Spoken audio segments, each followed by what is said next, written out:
What is up, guys? Nate here. Today I finally got the intake installed a couple days ago. I just got it running up yesterday, which was Sunday. Let me tell you guys here, if you guys are looking for a good intake, something that's easy to install, something like that, Vararam is probably not the way to go. I spent 1.5 hours, probably an hour 45 minutes, Saturday just getting it installed. I didn't even start it. I still had stuff to put on it. Nothing fits. Absolutely nothing fits on this intake. Everything from the throttle body rubber hose that goes to the throttle body to the air intake, from the Maf Sensor is upside down. It's just, I don't know. Nothing seems to fit, and the instructions are shit. So it's chaos. So anyway, I did finally get it installed though, and I gotta tell you, performance-wise, you know, you can't have, as they say, spirited driving until like 30 or 40 miles.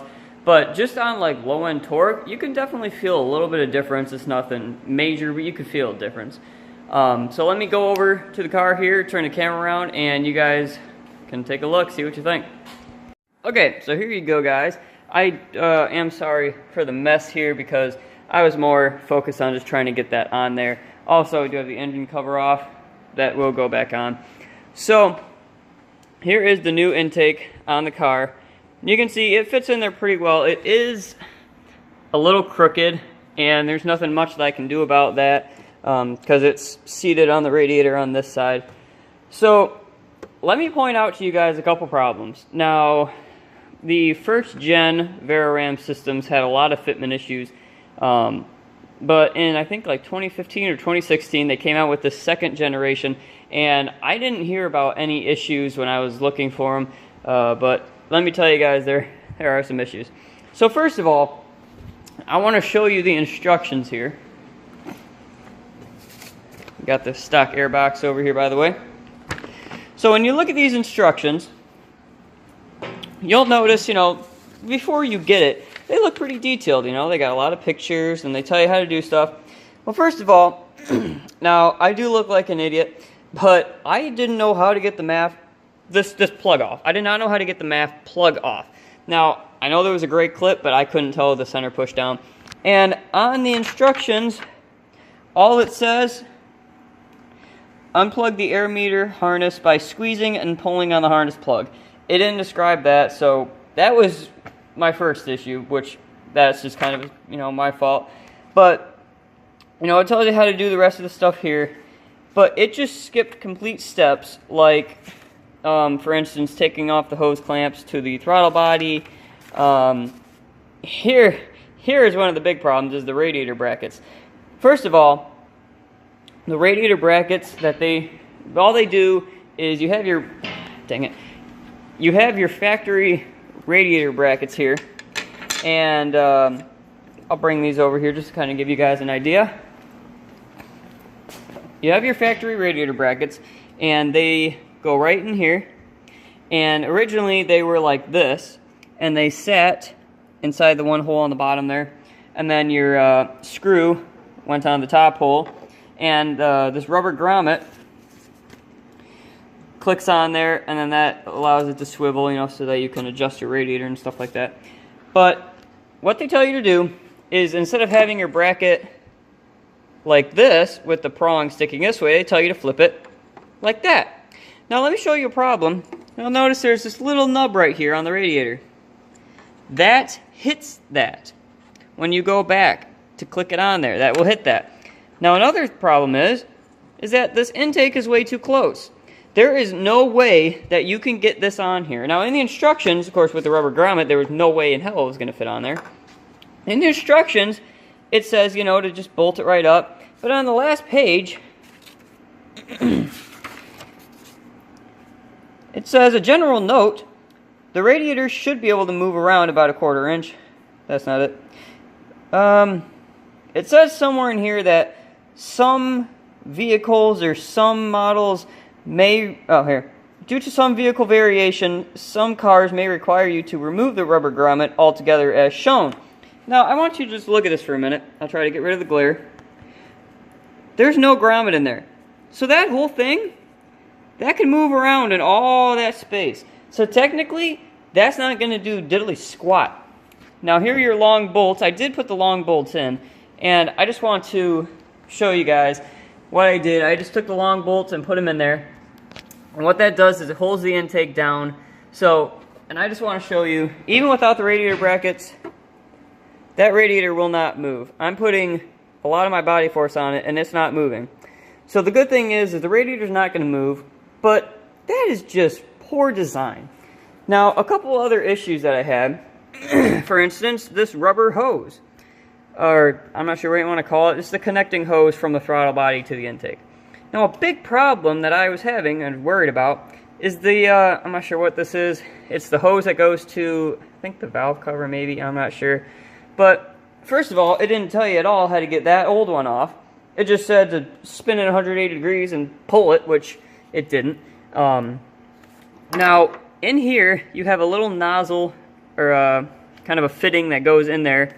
Now, the way they did is they drilled it right in the middle of this tube. Seems like a good idea, except for that it's hitting the throttle body. So you can see it's kind of cocked in there right now.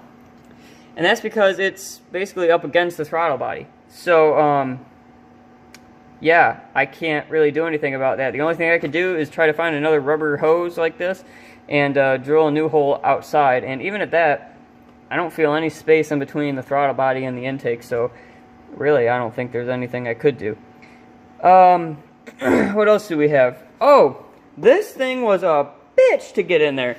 So first of all, you're fighting it from this angle, and there's a whole bunch of stuff down here that's blocking you from doing that. Now, while you're doing that, you're also trying to push down on this. While you're doing this, these hose clamps are flying everywhere, they're falling off.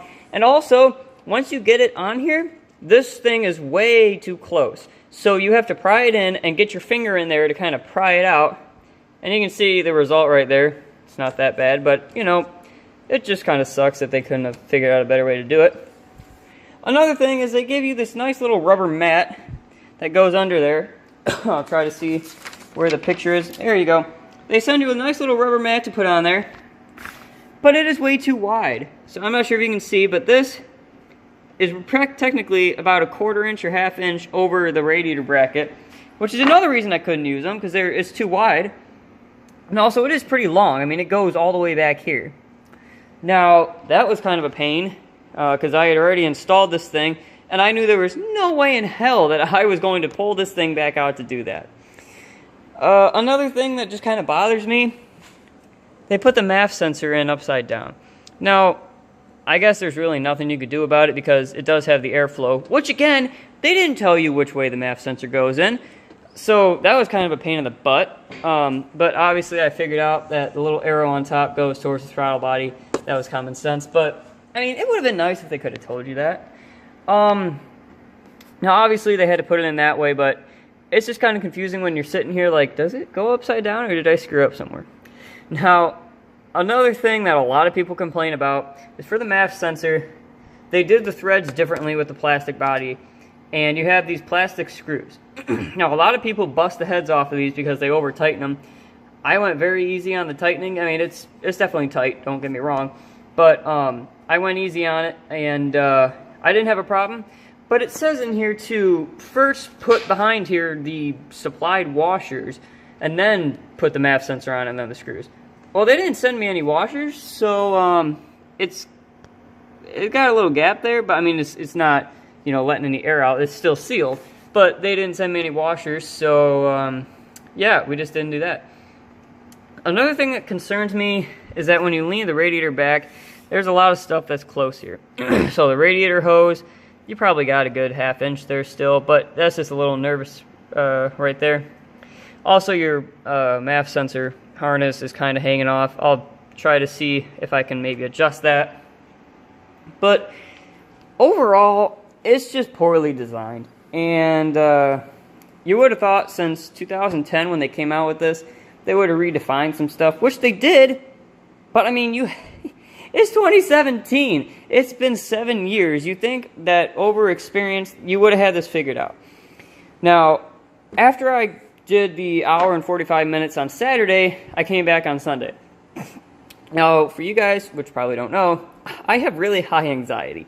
So I'm already pissed off and kind of freaked out because I'm like, I swear to God, if I get a check engine light on this, I'm going to call Vararam and they are going to hear some shit. Luckily, thank the Lord, I did not have a check engine light. When I started it up, it ran a little rough, and that's why it tells you have the 10-minute learn time. And I let it run for 10 minutes. After the 10 minutes, smoothed right out, sounded, ran perfect. And when I drove it, I took it out. I think I put about 4 miles on it. I got to tell you guys, it really does feel a little bit different, but since I can't do any spirited driving or wide open throttle, I can't really tell you a whole lot how much different it is, but there is a difference. Like it says, it does say, let it sit in for 30 to 40 miles, at which point you can do some spirited driving. And then finally, you have 100 miles before operating at wide open throttle. So I reset my miles, not the miles, but the trip, trip 1 I reset.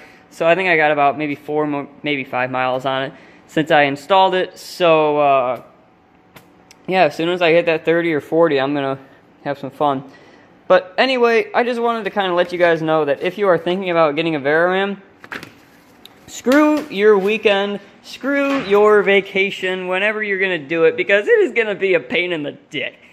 I mean, I am not emphasizing this at all. This was a pain in the ass. Now, obviously, I've never worked on this car before mechanically, so I didn't know how it was going to be, but now I know it's a pain in the butt. I'm trying to think if there's anything else. I think that was pretty much it. Here's our old airline, and you can see I did break a piece of plastic off of this piece. It was the little safety guard. It's on the other side, but it was the little safety guard that went right there. That's what that is. So luckily, that wasn't anything important. When I pried that off and I heard something break, I was like, you have got to be shitting me. So let's go over here now and look at the old intake. Now, I just want to let you guys know that this thing is a heavy son of a bitch, first of all. And I want you guys to kind of look at this. And for all those people that are out there and say, oh, the factory air intake is a well-flowing system. First of all, this came from right in the engine bay. Right in front of nothing. I'll show you that later, so I can get back to this. So first of all, you have the air coming in straight. Then it goes through this huge hunking box, comes straight up through the filter, over sharp more than a 90-degree angle. You got all this bullshit over here that's taking the awesome sounds away, and then it goes into your throttle body. Now, here is where you were getting your air from before. It was coming right here. There's nothing there. It's literally taking all that hot air that's being blown from the radiator, all the hot air that's being blown off the motor, right in there. It doesn't care. Now, the Vararam system comes straight out. You have your nice filter in here, 2 ducts, and I have a light over here so you guys can see. You'll have to excuse if my voice is a little weird. I am sick. Now, I'm not sure if you can see, but that little black tray back there, behind the aluminum piece, is your Vararam, that big piece of black back there.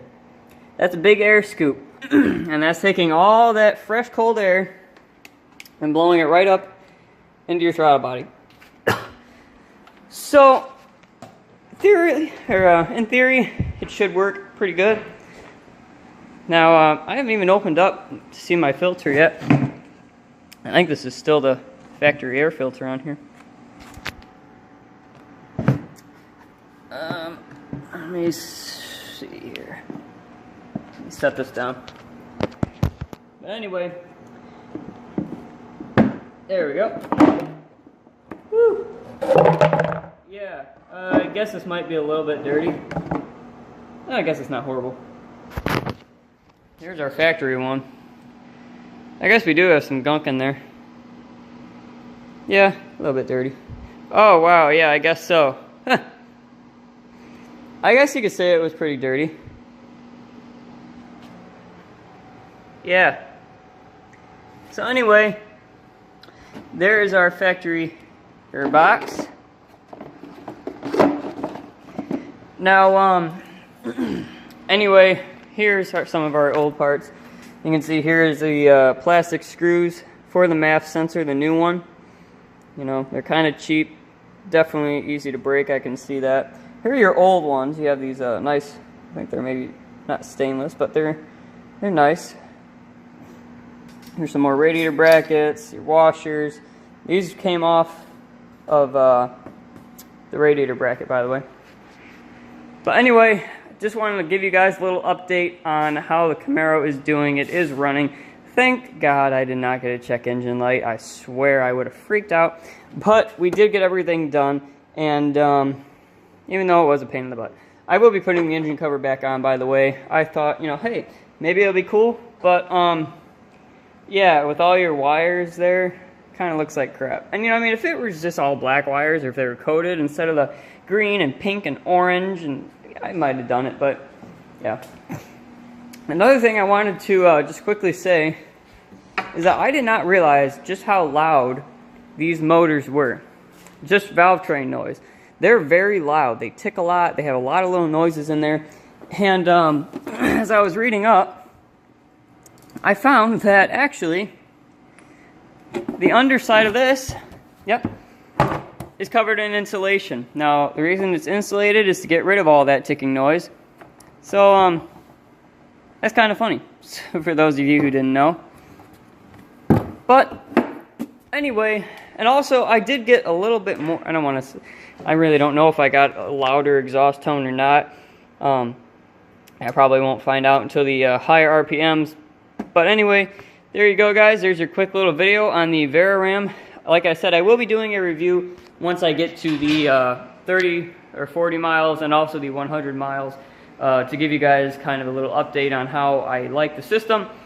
Definitely didn't like it on the install. So thank you guys for checking out the video. If you liked it, make sure to like and comment if you have any questions or anything to say otherwise. And also make sure you go ahead and subscribe to the channel to check out more videos on the Camaro, the MG, the Willys, the El Camino, which by the way, we haven't been working on it for a while. The metalworking guy is working on his own car, so he hasn't been able to do that, and the Deuce and Half. So, thank you guys for checking out the video. Thank you.